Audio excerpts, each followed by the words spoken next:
Good morning students. कल जो हमारी क्लास चल रही थी क्रोमोसोमल एबरेशंस, उसमें डिलीशन तक हमारा हुआ था। आज हम बात कर रहे हैं डुप्लीकेशन की। पहले तो आप इसका मीनिंग जानें, डुप्लीकेशन का मतलब क्या होता है। डुप्लीकेशन का मतलब होता है कि किसी भी जीन का या ग्रुप ऑफ जीन का डुप्लीकेशन हो जाना, यानी उनकी संख्या बढ़ जाना। सेम जीन एक की जगह दो हो जाए या दो जीन्स एक साथ डुप्लीकेट होकर चार बन जाएं, तो उसे हम कहेंगे डुप्लीकेशन। और उससे भी काफ़ी चेंजेस आ जाते हैं फिनोटिपिक एक्सप्रेशन में। तो हम बात करते हैं डुप्लीकेशन की। Occurrences of A segment twice in same chromosome, यानी कि क्रोमोसोम का एक सेगमेंट है, वो क्या है कि दो बार यानी उसके ऊपर उपस्थित जीन डबल हो गई हैं।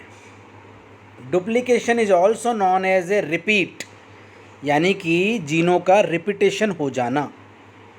और presence of segment of chromosome in excess of the normal is called duplication, यानी कि क्रोमोसोम के एक सेगमेंट का ही एक से ज़्यादा बार उपस्थित होना क्या कहलाएगा? डुप्लीकेशन। इट रिजल्ट्स, जिसके परिणाम से क्या हो जाएगा? एडिशन ऑफ वन और मोर जीन टू ए क्रोमोसोम। मैंने बताया ना कि जो एक जीन है उसका ही एडिशन हो जाएगा, उसकी मात्रा बढ़ जाएगी। डुप्लीकेशन है जो चार तरह से हो सकते हैं, जो हम एक एक करके बात करेंगे और आपको डायग्राम भी इसका देखना होगा। ठीक है। पहला है टेंडेम डुप्लीकेशन, यानी कि बिल्कुल साथ में ही एक जीन है जो डबल हो जाएगा या एक सेगमेंट डबल हो जाएगा। रिवर्स टेंडेम, एक जीन है जो उल्टा होके जुड़ जाएगा, जो हम एक एक करके अभी बात कर रहे हैं। देखिए टेंडेम, पहले आप डायग्राम देख लीजिए एक बार। अगर आप डायग्राम देख लेंगे तो सब चीज़ एकदम क्लियर हो जाएगी। क्या है इसमें? एक ये हमारा नॉर्मल क्रोमोसोम है जिसमें A B C D E F G H I J ये जीन है, एकदम नॉर्मल क्रोमोसोम है, कोई इसमें दिक्कत नहीं है। तो मैंने पहला टाइप आपको बता रहा हूँ, टेंडम डुप्लीकेशन। टेंडम में आप यहाँ देखिएगा ए बी सी और ये बी सी, ये बी सी सेगमेंट है जो रिपीट हो गया है दो बार, और एकदम पास में ही रिपीट हुआ है या कहीं और जाके रिपीट हुआ है? एकदम पास में हुआ है, तो इसको हम क्या कह रहे हैं? Tandem duplication. जब यानी कि रिपीटेड सेगमेंट है जो एकदम पास में हो। दूसरा क्या है? Reverse tandem duplication. देखिए वही जीन है ए बी सी, यहाँ देखिए बी सी की जगह, ऊपर तो बी सी रिपीट हुआ था, यहाँ उल्टा होके जुड़ गया है। ये क्या होके जुड़ गया है? उल्टा। देखिए सी बी जुड़ गया है ये, तो इसको हमने क्या कह दिया? Reverse tandem duplication. तीसरा है डिस्प्लेस्ड डुप्लीकेशन। क्या है अब डिस्प्लेस्ड डुप्लीकेशन? देखिए यहाँ ए बी सी डी यहाँ था ना, तो डी और ई, जो नॉर्मल का डी ई है, ये टूट करके यहाँ आ गया है। ये देखिए डी ई यहाँ आ गया है, डुप्लीकेट भी हो गया है, अपनी जगह पर भी डी ई है, और एक कॉपी इसकी यहाँ और इंसर्ट हो गई है, जिसे हम क्या कह रहे हैं? Displaced duplication. Is it clear? यानी कि सेगमेंट ने अपनी जगह बदल ली है, डिस्प्लेस हो गया है। अब रिवर्स डिस्प्लेस्ड में क्या होगा कि ये उल्टा होके जुड़ जाएगा। यहाँ तो डी ई जुड़ा है, और यहाँ क्या होगा? A B C D E F G H I. देखिए डी ई यहाँ से निकल के यहाँ आ गया है। ठीक है, रिवर्स डिस्प्लेस्ड डुप्लीकेशन है, यानी दूसरी आर्म पर चला जाएगा, ये दूसरी आर्म पर चला गया है। अब देखिए इनकी डेफिनेशंस को हम देख लेते हैं।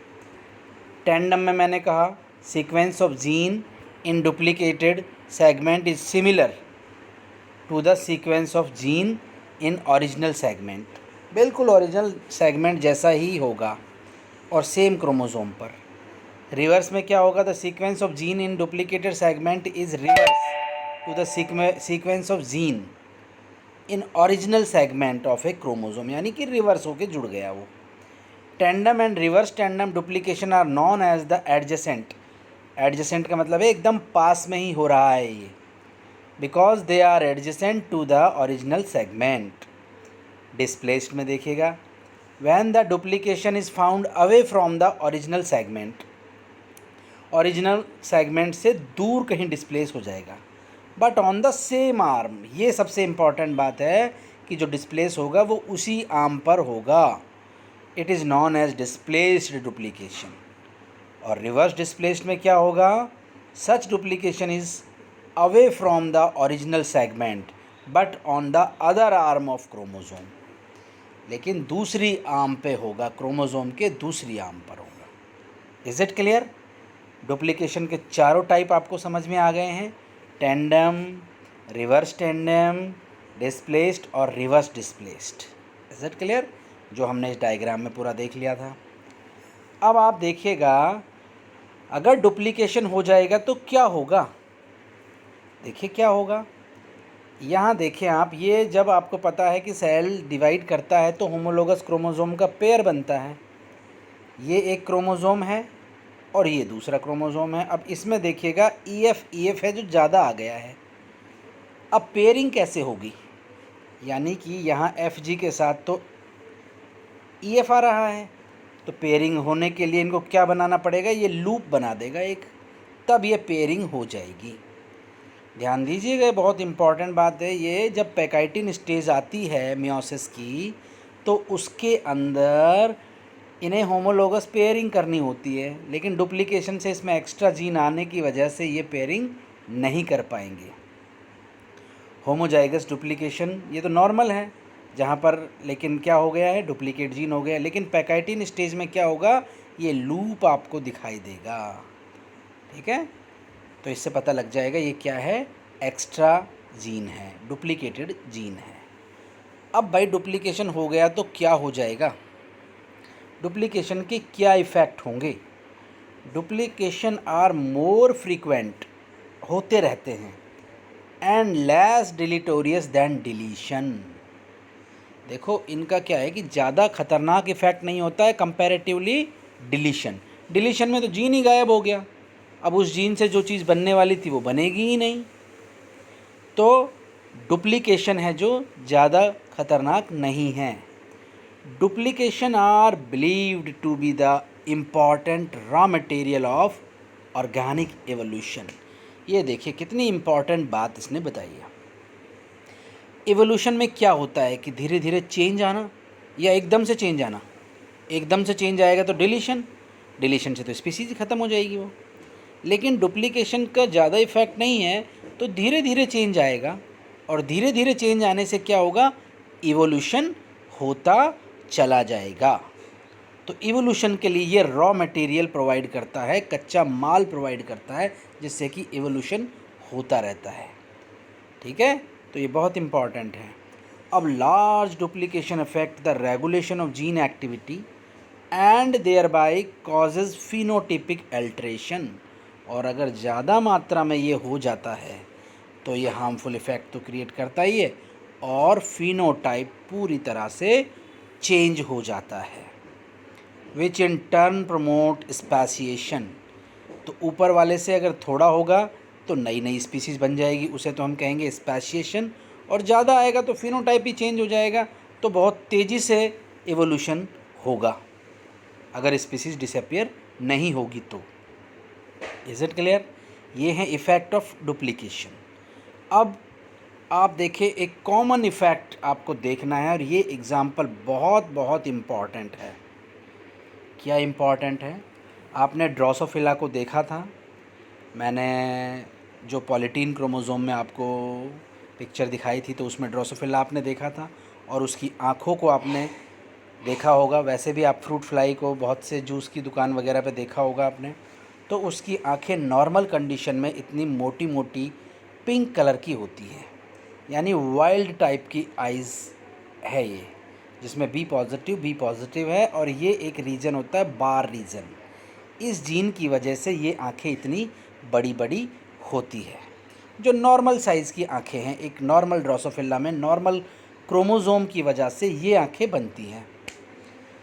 अब अगर क्या हो जाता है कि इस होमोलोगस क्रोमोज़ोम में एक बार ये बार रीजन डुप्लीकेट कर जाता है, एक बार ही, तो आप देखिएगा इसकी आंखें कैसी हो जाएगी। Fly heterozygous for the bar mutation have smaller bar shaped eye, यानी कि इसकी तुलना में आप देखिएगा आंखें छोटी होना स्टार्ट हो गई है इसकी। बहुत ही इम्पॉर्टेंट एग्जाम्पल है ये डुप्लीकेशन का। ये देखिएगा आंखें कितनी छोटी हो गई है इसकी। अब हमने क्या किया कि दोनों ही क्रोमोज़ोम पर डुप्लीकेशन हो गया, यानी कि डबल कॉपी हो गई बार की, तो आंखें देखिए और छोटी हो गई हैं। यानी कि जैसे जैसे जीन डुप्लीकेट हो रहा है वैसे वैसे इसकी आई का साइज़ छोटा होता जा रहा है।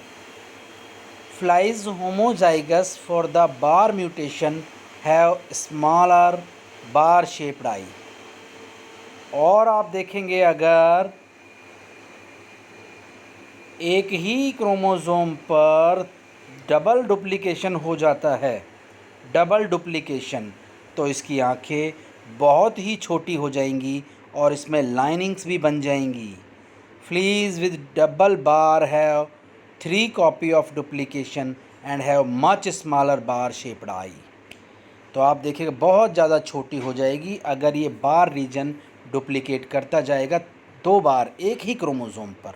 तो इसकी आँखों को आप देखिएगा कितनी बड़ी बड़ी आँखों से कितनी छोटी आँखें हो गई है। Is very very important example of duplication. Is it clear? तो डुप्लीकेशन आपको पूरा क्लियर हुआ। आगे देखिए, अब हम बात करते हैं दूसरा एब्रेशन है इनवर्जन। क्या है इन्वर्जन? इन्वर्जन का मतलब आपको अगर समझ में आ जाएगा तो आप देखेंगे कि क्रोमोज़ोम का एक सेगमेंट, चलो उसको हम पहले डायग्राम से ही बताएंगे, पहले आपको बता दें इन्वर्जन क्या है।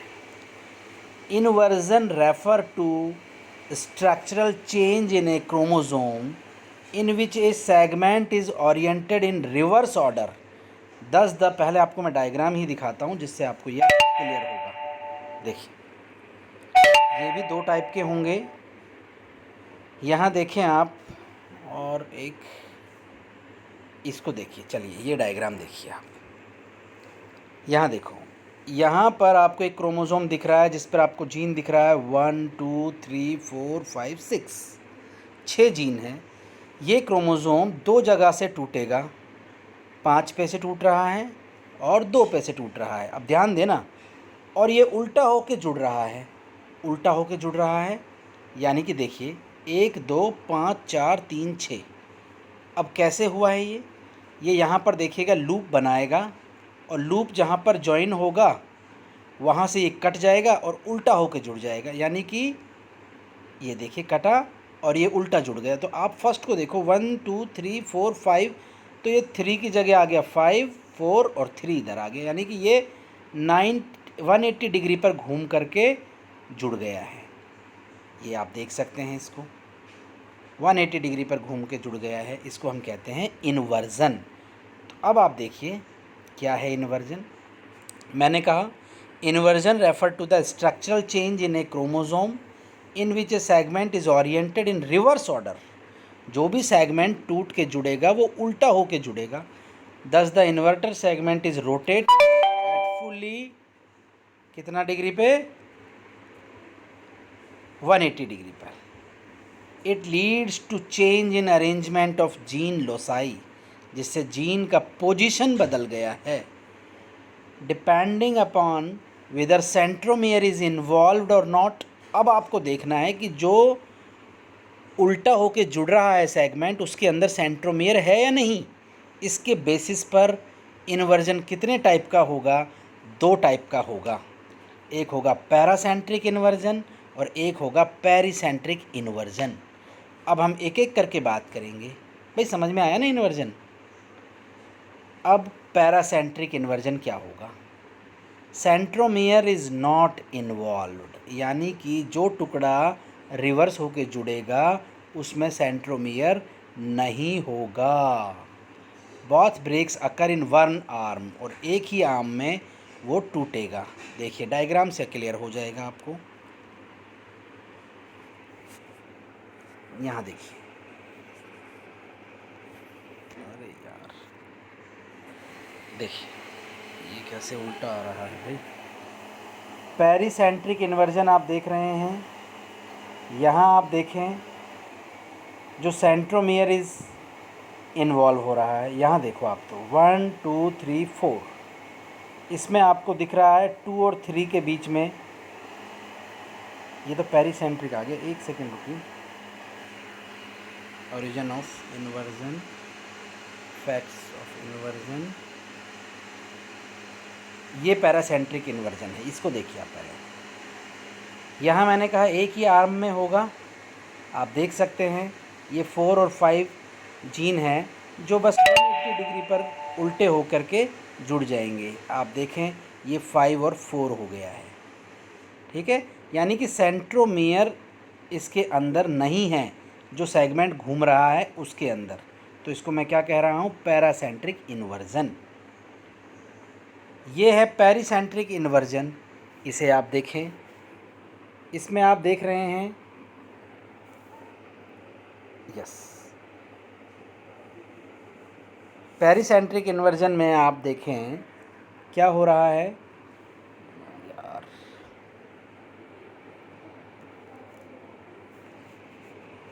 ये पिक्चर थोड़ा सा टेढ़ा हो गया, इसको ऐसे देखिए आप।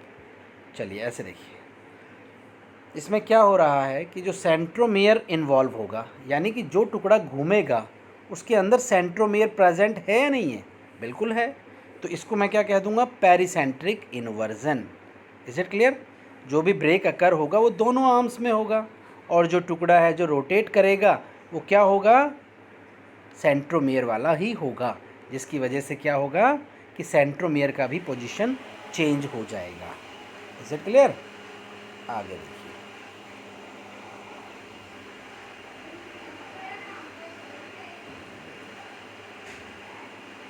ये मैं बता चुका हूँ कैसे ओरिजिन हो रहा है इसका।